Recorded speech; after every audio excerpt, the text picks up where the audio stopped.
Welcome, everyone. Oh my God, can you believe it? 2022 is here. Welcome to the Business Accelerator, the 1 day virtual event. This is actually a boot camp. It's an accelerator boot camp. And well, you know what? Okay, I'm super excited about it. Can't you tell? Let me back up. So my name is Jacqueline Kabah Harrison. I am your host for this 1 day virtual event. So it is the Eight Queens Roundtable Leadership Symposium. We actually changed the name to Leadership Symposium. And I am so excited, super excited. So this is kicking it off with Publishing 101. So the purpose of this particular bootcamp accelerator is for those individuals who are either just starting out or maybe already in business, and maybe you're already doing this, but you want to, you want to excel further, you want to scale, or maybe you are already in business and you are doing a different area, that you specialize in, but you are looking to branch out into other areas. So if that is you, you are in the right place. We're going to cover podcasting, having successful live events, how to scale up your live show. And we're also going to do how to secure speaking engagements. And last but not least, we're also going to talk about publishing. So this is for those of you, this is Publishing 101. So for those of you that actually are interested in either A, publishing your own magazine, or if you are interested in self-publishing your own books and or publishing anthologies. Okay, I have two experts here that is going to talk to you about just that. So what we're going to do is I'm going to let them introduce themselves and basically tell you a little bit about who they are, who they serve, and how they serve them, and just basically a little bit about their why. Like, how did all of this come about? Okay. So if you do not have a pad and a pen, you can get it. Okay. Grab your favorite beverage and just sit back and relax and just get ready to take it all in. Mm-hmm. So we're going to start off with Miss Francheska, that goes by Fancy. And then after she introduces herself, Ebony will introduce herself as well. All right. Go ahead, ladies. Well, greetings, and I'm Fancy. I'm the award-winning publisher and editor-in-chief of Swagger Magazine, which is an empowerment and lifestyle publication for the Black community. We started in 2010 in Baton Rouge, Louisiana, and have been able to grow nationwide. And my why would be, I just really believe that Black women need to hear the stories of other Black women. Like, voices need to be heard. I don't think, we've only come so far over the matter of years. So I still feel like we're kind of behind, and that we need to, the more that we share, like, we're not sharing for ourselves, but we're actually sharing for someone else. So someone else needs to hear that story. And with that has been like my whole reason behind everything. And that's what pushes me to do what I do. All right. So my name is Ebony Nicole Smith. I am the writing coach and publishing engineer. What I do is I help faith-based men and women to start, structure, design, and finish and publish their God-given book. My why would be, there's so many, but I would choose one. My why is because I believe that in order to reach the nations, in order to show people that God is still yet reigning and still yet alive, that they should share their story. And I believe it should be told and sold around the world to show people that they're not alone and that God is still able to do something. Yes. I love it. All right. So thank you all again for being here today during this boot camp, and basically sharing your knowledge and your expertise with the ladies out there that are interested in publishing. So I know you guys have different areas of expertise. So I guess, Fancy, if you could talk to us a little bit about your area of expertise so they can have an understanding of a little bit more specifically what you do. Okay, so I am the publisher, which means basically like the creator of Swagger Magazine, but I'm also the editor which means that I oversee all the content. And I do this for both online and in print. So I do it for both the print and online. Um, and and yeah, that's basically it. I mean, yeah. I'm trying to think if there's anything else, but that's the best way to sum it up as far as my area of expertise. Yeah. Okay. All right. So Swag Her magazine. Tell us, and I know you touched on it a little bit, but how long? I know you said you're a native of Louisiana, and you started this actual publication when? 2010. 2010. Okay. Mhm. All right. Wow. 2010. Yeah. Wow. Okay. And That's you've so been funny because I started writing I wrote my first book in 2010. Oh So when wow. you said that, I was like, she's my writing buddy. Like we share the same year of writing. Like it's beautiful. It's beautiful. I like that. That is. So let me ask this. So for those ladies out there that are interested in publishing their own magazine, and I know that, you know, myself included, like I just kind of look at it like, oh, that's not something I would be able to do, like that would be too much work. That sounds so bad. But y'all, come on, be honest. I know that's what some of you all are thinking. Or maybe you think, I just don't know where to start. Like what do I do? So what what tips could you offer for an individual that is is thinking that I'd like to have my own magazine, but just don't quite know what to do? I would first definitely suggest doing your research. Like when I first started, I knew absolutely nothing. I hadn't ever worked with another magazine. I couldn't tell you anything, but I had actually, I take that back. I had kind of been working with an online outlet, right? But I had only done one interview with them. So that's all the experience that I had. And I say that to say, like, had I known ahead of time a lot of things, I think my path would have been a lot easier. So I definitely suggest doing your research, figure out, if you still want to move forward, because we also have to factor in just the obvious fact that right now print is going extinct in many ways, so that's one thing that you really need to consider if you're going to of course you could always go digital and you don't have to worry about print, but that is something that you need to look at while you're doing your research. And from there, I would say decide on who your audience is going to be, because that is going to be where your theme and your content is going to come from. And once you know that, you need to be as specific as possible about your audience, like know as much as you possibly can about them. Again, do your research on them, because you need to know what might interest them, whether they're going to be interested in reading it, reading or whatever it is that you're going to be writing. All of that is going to be based on that information. So I think with those three things, that's a good place to start, because you can go so many other routes after that. Of course, I started by just writing myself. I actually started when I started, I was just using Cam and do interviews, and so I wasn't even writing. I remember I sent I sent the video over to someone that I admired on Twitter and asked her for her opinion. And she was like, "It's nice, but you aren't even writing anything." And I was like, "Oh, you know what? Like, it never even crossed my mind, because I had been so afraid to write." So I say that to say, because you don't have to necessarily be in print, or it doesn't have to be wrote out. You could always do video format for the magazine. There's just so many different ways that you can take things now with technology. So those are the 4 tips that I would suggest as far as for starting. Okay. You know what? I do have a question though. I mean, because I know a couple of people that, like, I know Courageous Women magazine. I believe they do it digital and they also have like a paper copy. Mm-hmm. And just kind of hearing you say about the paper copy is kind of becoming extinct, and it's just like, I don't know. I mean, and Ebony, I'm pretty sure you'll talk about that too. Oh, I'm sorry. Go ahead. I totally get what you're saying, because of course, as a publisher, I see there's another magazine popping up every day, but a lot of them aren't going the print route. They're only digital.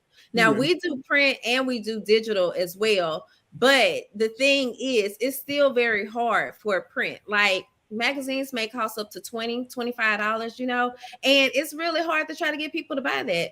At the same time, the content as a lover of magazines, I get it. You know what I mean? So it's hard trying to them and afford that paper. Like that paper really costs. Like it, and so I think that that's something that you really have to consider if you're gonna do it, because even my advisors tell me, like, hey, you shouldn't still be printing.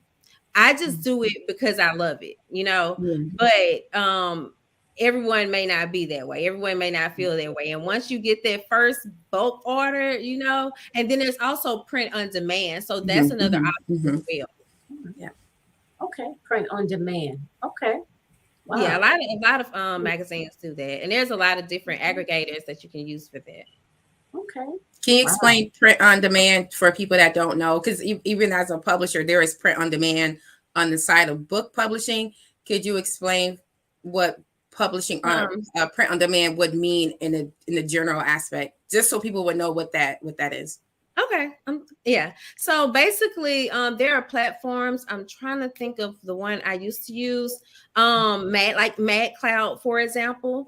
Then you can sign up for Mad Cloud, and they would only you upload your issue, and they would only print it whenever someone orders an issue. You know, and then the way you have it, of course, you need to price it for them to get their cut. So it's still, you know, it can get to be a little fickle right there, but that's basically what print on demand is. Okay.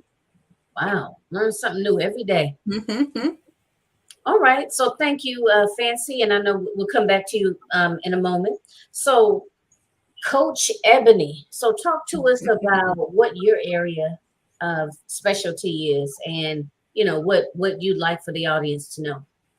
Yeah, so I am Coach Ebony Nicole, and with my clients, they come to me most of the time or in one of two ways, either with the rough draft of their book or with just the ideal of their book.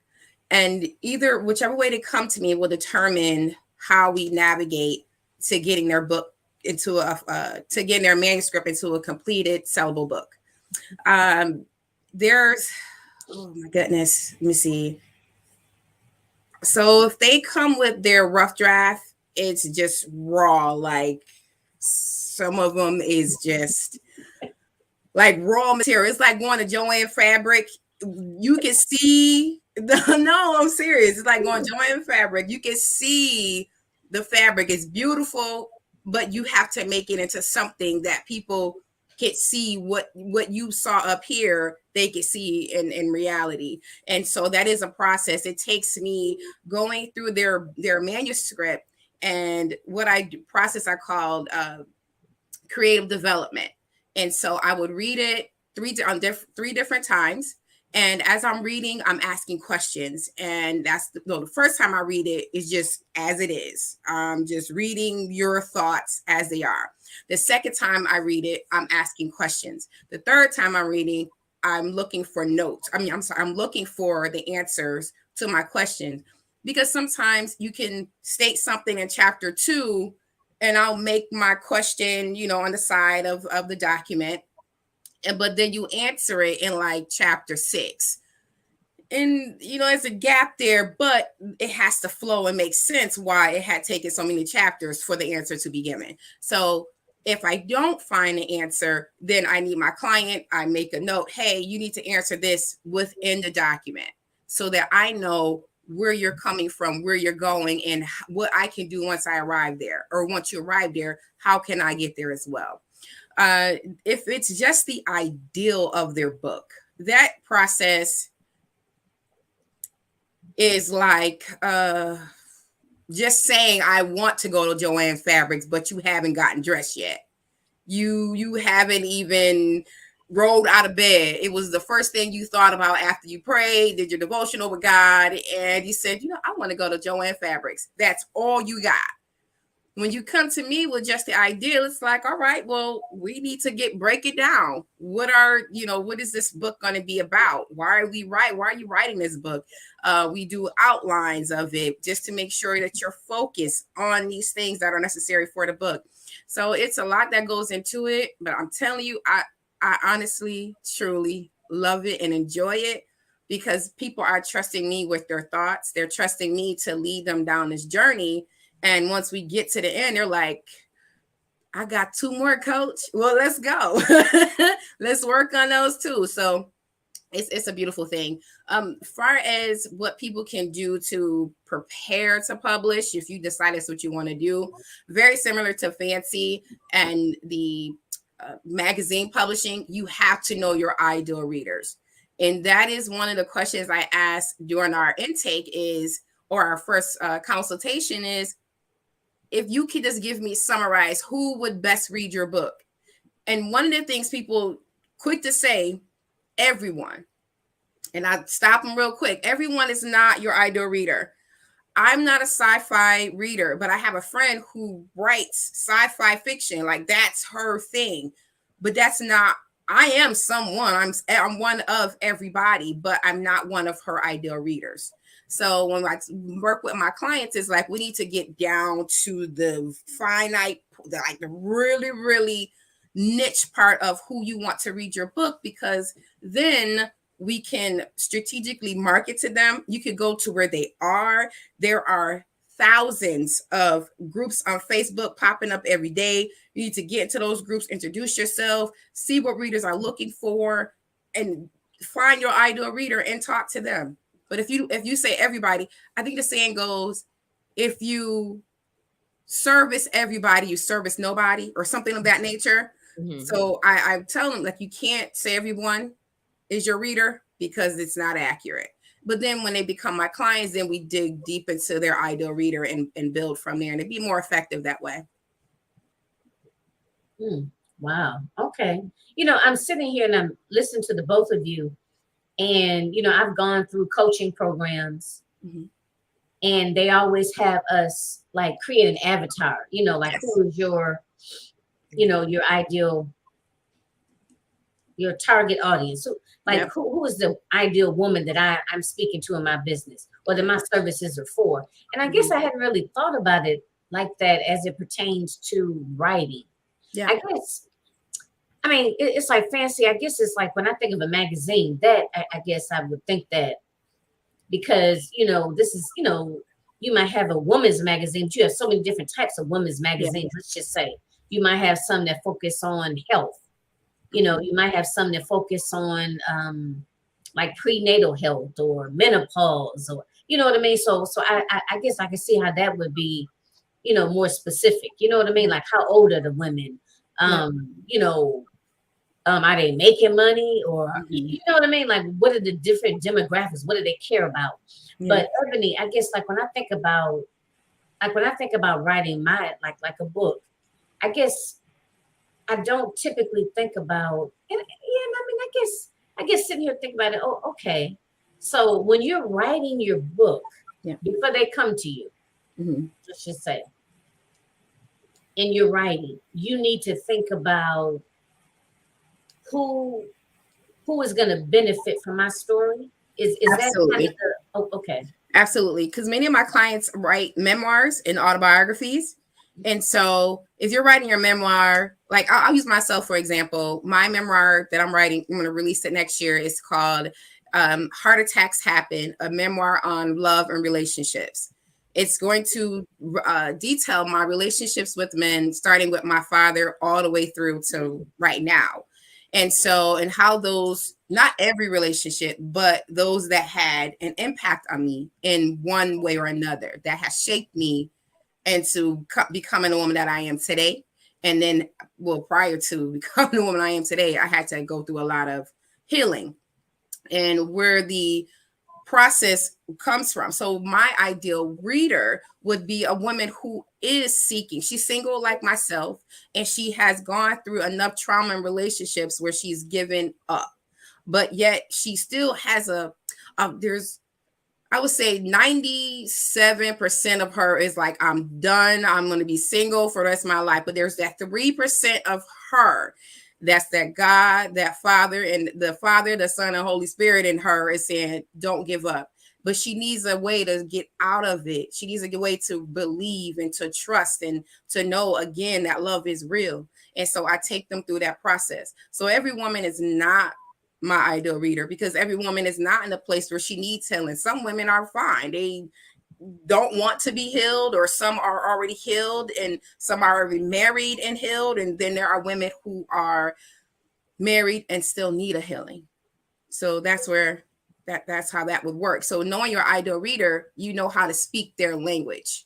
Because if you don't know how to just imagine, and that's why I say speak their language. So when you are looking at advertisements, if it's a Gillette for men, that doesn't do anything for you. But then if you have a shaving cream for women, you're like, oh, yeah, I do hate that. I do hate this, and I do hate that. And so they're speaking your language. And so you're more apt to purchase their products. So when you are, and this is across any business, you speak their language, they're liable to hear you. And that's when it comes to writing and releasing your book. What I encourage my clients to do is to act as though, when we get down to who their book is for, when you read your story, act as though you're sitting across from this ideal reader and you're reading it to them. Make sure that you are telling them everything they need to know to understand your story, your journey, and who you are, and the takeaways you want them to immediately absorb. And then that's how you make sure your book is filled with meat and not fillers. As a writing coach, I don't do fillers. We're taking, I ask, I'll highlight, what is this for? Why is this here? Well, explain this to me. And, you know, I get some pushback. Well, coach, I don't want a little book. You can have the biggest book and it be worth less. And you can have a small book and it be worth much. So the thickness of a book does nothing for me. It's the content that matters, because content is king. And so since that is such, I always encourage my clients, when you're writing, think about the content, make sure it is valuable content, and that your readers will be filled when they're done reading your what you have to share. Okay. Wow. Thank you. Thanks, Coach Ebony. I have something else I wanted to say. Fancy, did you have anything you'd like to suggest or piggyback on in reference to what Coach Ebony just said? No, I mean, I agree with her. I will say I was late as far as like creating my avatar, and I'm still reworking it. So we're planning to do a rebrand actually next year. But I realized, you know, it was everything. It was like really mind blowing, to be honest, because I realized how you can be wasting time and energy in other areas. So I agree. Okay. Absolutely. It's like what she said, like being, if you don't know who your ideal reader or audience is, you'll be as an octopus trying to grab everything, where you need to just have one arm and you're reaching for that audience, and they'll be like, oh, she's talking to me. When even with what's Fancy having her magazine, her ads speak to her ideal reader, because she knows her audience would want, you know, my audience love romance. So she would have authors in there who have written romance books.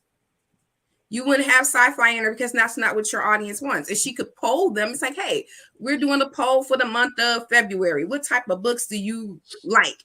And then she can, whatever the top 5 are, she gets a list of 10, whatever the top 5 are, then she can push that to different authors around the country and world and say, hey, my audience likes these top 5 genres. I need y'all to, here's the advertising package for 3, 6, 9, 12 months. Which one would you like? Because you have a high chance of my audience purchasing your book because this is what they want to read. So when you know it, you can be very strategic in your ad, like she does her ads. You can be very strategic in that. And when my clients are putting out their books, they be very strategic about what platforms they go on, because their audience is there. Their audience is there. I think you froze. Here goes my internet. Okay. And I'm thinking, I know that this is a whole nother subject, but I guess all that's very important too. Once you actually release the book, yeah, you know what I mean, and you're, you know, trying to get the word out there about your book. But you know, when you were talking, Ebony, I was thinking to myself, like writing is already challenging enough for me. And for some reason or another, like I feel like I might be a little overwhelmed trying to think about who my audience is and trying to get the words from in here onto the paper. Mm-hmm. Have any of your clients ever said that? Yeah, well, because it's a process. We don't do it. Okay. We work on, it's not something you work on through an entire process, because before that book is released, we already need to know who, like maybe the first, second month of us working together, you already know who your ideal client is, because I'm not client, but your ideal reader is, because at this point, we need to start promoting and marketing and pushing this book. And so if we are a week before the launch, you're saying, oh, now I know who my ideal reader is, we don't lost 3 to 4 months of promotional time. So it's very important that you know right away. And then that, again, will free up your mind, because now you know who you're writing for. So now you can be strategic and very wise in the information that you share, because your reader needs this. This is what your reader needs to get from point A to point B and beyond. So what you share is that process of how to help them. But if you don't know who your ideal reader is, then you'll be all over the place. And then when I first get the book, I'm like, what we doing? What are we? Where are we going? It's funny, you know that. What's the end result? No, seriously, where I know. we Like, what's happening here? what are we doing? And so even like with memoirs, I tell people all the time, choose a theme. Like for me, my theme is relationships. That's the theme of my book. It's nothing but relation. I'm not talking about my theme is relationship with men. So I wouldn't talk about relationship with my mom and my sisters. I went with my girlfriends and all that. No, there's no need to, because my relationship with men is my focus. So when you're sharing your story, know your focus point, and that will help you craft it. And then you're able to talk to your ideal reader, because this is what my reader needs. And I'll say this, like crock pots. I am a crock pot queen, okay? I wear my crown boldly, okay? I love crock pots.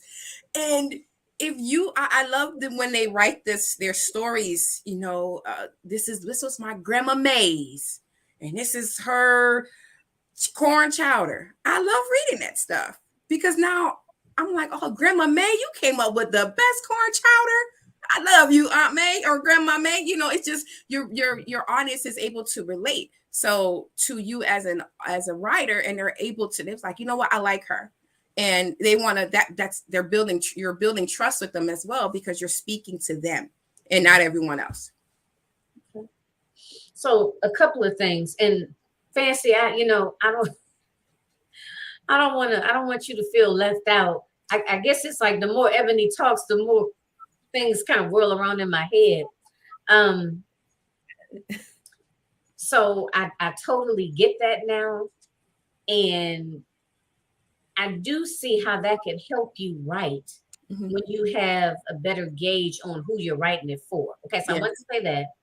Now, when you do a book collaboration, yep, and you got different people bringing different stories, putting different stories into the pot, how does that work in terms of the ideal client?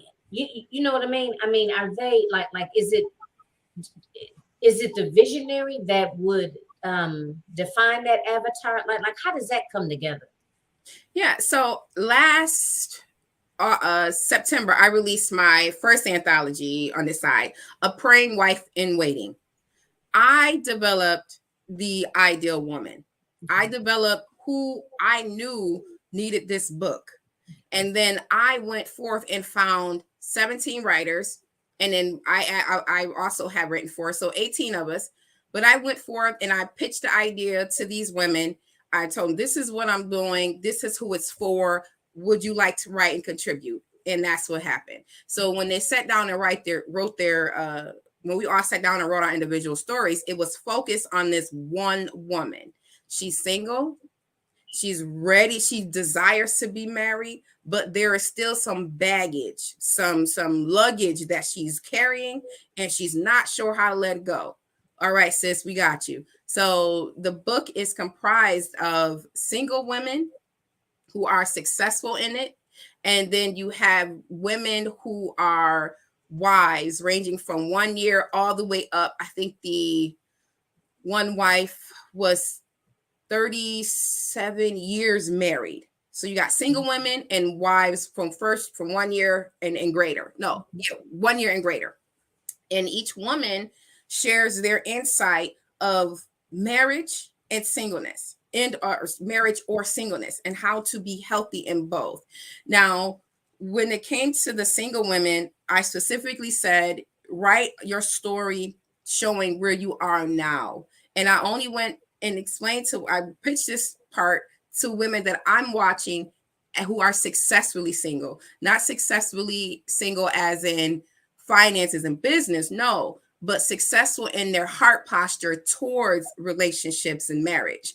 So if you are, if you're a bitter woman, I can't have you write to inspire other single women to be healthy, because you yourself is not yet healthy.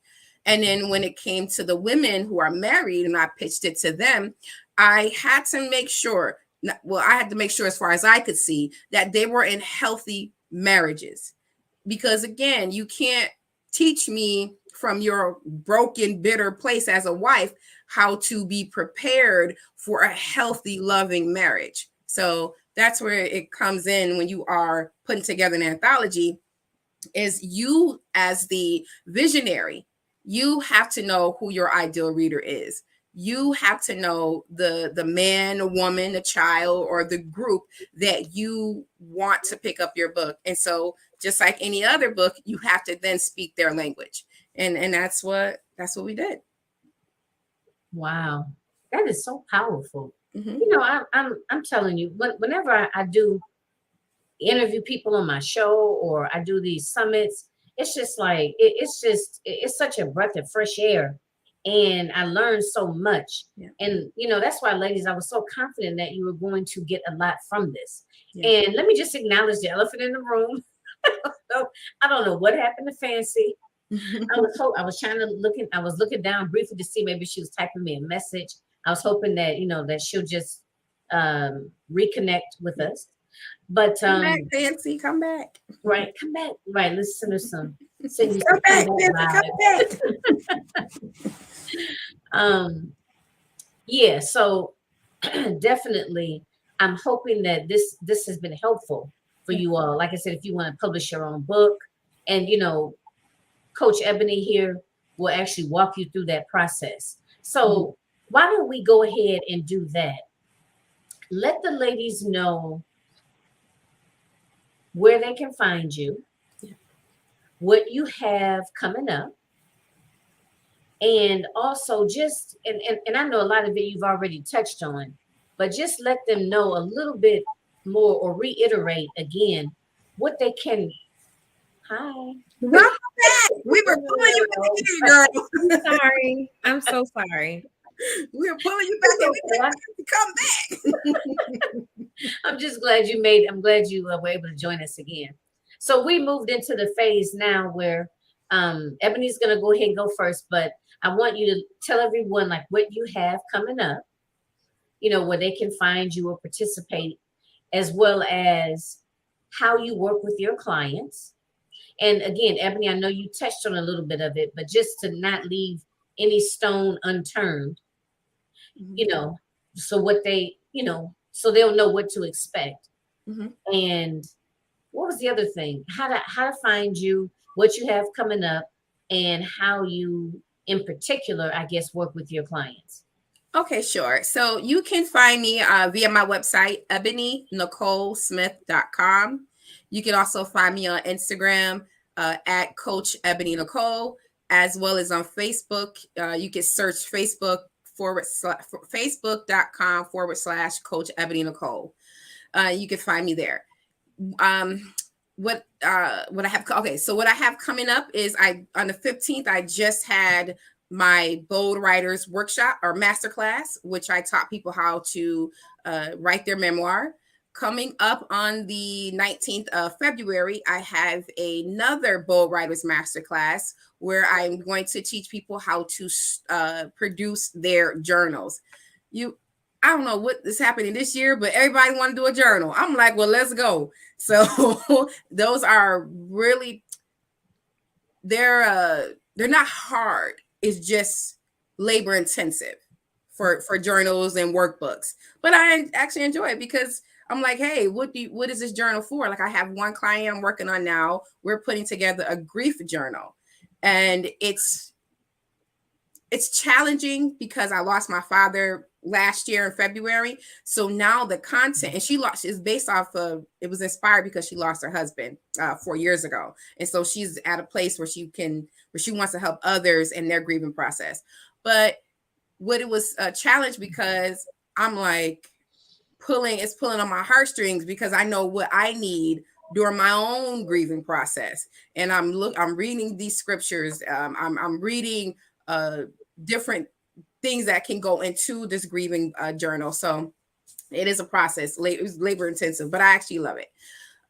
So I'm hosting another Bold Writers Masterclass on the 19th, which is a Saturday, from 1 p.m. Eastern time to 2:30 p.m. Eastern time. I'm going to walk you through the whole process of how to come up with, if you have the idea, great. If you don't have an idea, then I'll show you how you can get an idea for your journal and then show you how to produce one. You can register for it. It's only $27. It comes with a mini ebook, and it also comes with a 72-hour replay of the masterclass. And this is some pushback I got from my friends. I was like, well, why is it only 72 hours? Because I want you to immediately apply what you learn. If I give you a month access or a year access, you're not going to immediately apply it. You're going to take your little time. But if I put a deadline on it, you're like, well, I only got 72 hours. Let me hop to it. You're more apt to use the information that you have. And then the third question, you can register for that at ebonynicolesmith.com/store, and then click on writing course. And the third question was, how do I get started with my clients? Was that it? Yeah, so along those lines, just to kind of give them an idea of what to expect when working with Coach Ebony. Sure. So what to expect once you book your appointment at coachebonynicole.as.me/coach-me, or go to my website, ebonynicolesmith.com. Once you register and you get on my line, I'm going to want to know everything about this story or project that you want to do. What is your why? And I look for your internal and external why. I want to know, who are you writing or creating this product for, and what are your goals afterwards? I put it in terms of beyond the book. What are you doing once it's published? Because that's not all. That's just the foundation that you can use to build a platform to do one-on-one coaching. So we talk about those things, but we go in further detail once you become my client. When you do become my client, it's full steam ahead. Let's go. We're going to set these deadlines and obtainable objectives so that you can see your progress as we go along. And as long as you're moving, I'm moving right along with you. I can only push you so far besides sitting at your laptop with you and asking you what you're doing. And so, and let me tell y'all one of the things I do. So my clients, this is my phone number. I have their number. If I see them on social media, I'll text real quick. So I see you posted where the book at. Or if they have an event coming up, it'd be nice if your book was there, and they're like, Coach, I'm working on it. Okay, well, I'm just saying. But the ultimate goal is to make sure they have a book that they are proud of, one that they are able to go out and sell and build, create, expand their platforms. So that's it. When you work with me, just know Coach is watching, because I'll follow you either on Instagram on Twitter. I don't do Snapchat or anything like that, but Instagram, Twitter, and Facebook, I'll connect with you, and I'm watching. Like I encourage you, even if you don't work with me. And I encourage the ladies now, if you have an idea for a book, I encourage you today to put on all your social media platforms, I am an author. And just watch. The response is ridiculous. Okay. I love seeing it. I challenge people to do it all the time, because if you put it out there in the atmosphere, then people are going to be like, oh, you got a book? Oh, congratulations. When is it? What's the name of it? And all this stuff. Now you're building up hype. So now you're like, oh, I do got to do it now, because I don't told everybody. Exactly. So look, I am an author. Accountability. That's some real accountability right there, right? Absolutely. Yeah, no choice but to go forward and do it. Mm-hmm. Yeah. Thank you, Coach Ebony. You're very welcome. So, Fancy, are you okay? This you kind of I'm here a little bit. So, it's your turn. You're up. Okay. So everything Swagger Magazine can be found at swagher.net, and that's SWAGHER.net. And then that was everything. That's Instagram, website, Facebook, just to let you all know. But then we also have our newsletter, which is called The Higher South, and it's a bulletin platform. So that is bulletin.com, The Higher South. You all can find us there. And as far as what I have coming up, I'm actually transitioning into a visibility coach. I just kind of see that as a part of where all my knowledge kind of comes together. So I am preparing to teach my first course. I'm still getting everything together. So actually, I think I should probably start off with, I'm still getting my freebie together first. And then, but I started off with my course, and then my coach was like, okay, you going, you didn't skip some stuff. So that's kind of what I'm doing. But the other thing I was going to say is that we are actually releasing our holiday issue tomorrow, because it's kind of gotten late. We're working on the final touches for it. So it's going to be free, and you can check it out on our website. But by the time you all see this, it will still be free, and you can still check it out. So what else is there? And then as far as how you can work with me, normally we begin with the consult. And I think I probably need to back up a second and say, because we more so focus on the PR boutique side of things, like whereas we do have advertisers, we do offer public relations services as well. And that kind of helps us as a small outlet. So I say that to say, then we have like a subscription package. And normally that begins with the consult and figuring out what your goals are. Of course, these are like your press and media goals and speaking engagements, those sort of things. And if it's something, of course, like if you want to do different campaigns, or you already know that, like in particular, I have this client that knows that she wants her books to be like distributed in the school system. And so she and I came up with the campaign, whereas she's working directly with teachers, and they're kind of like reviewing the books just to kind of see how it's going to work out. So little things like that. That's what I mean by campaigns, just for those who may not be clear. Those are the goals that I'm typically looking for when we're initially consulting. And then from there, if you do come on board, I'm going to give you a proposal. And if you move forward from the proposal, then my main thing is first cleaning up things like your bio, checking on your messaging, and trying to make certain that everything aligns and looks good.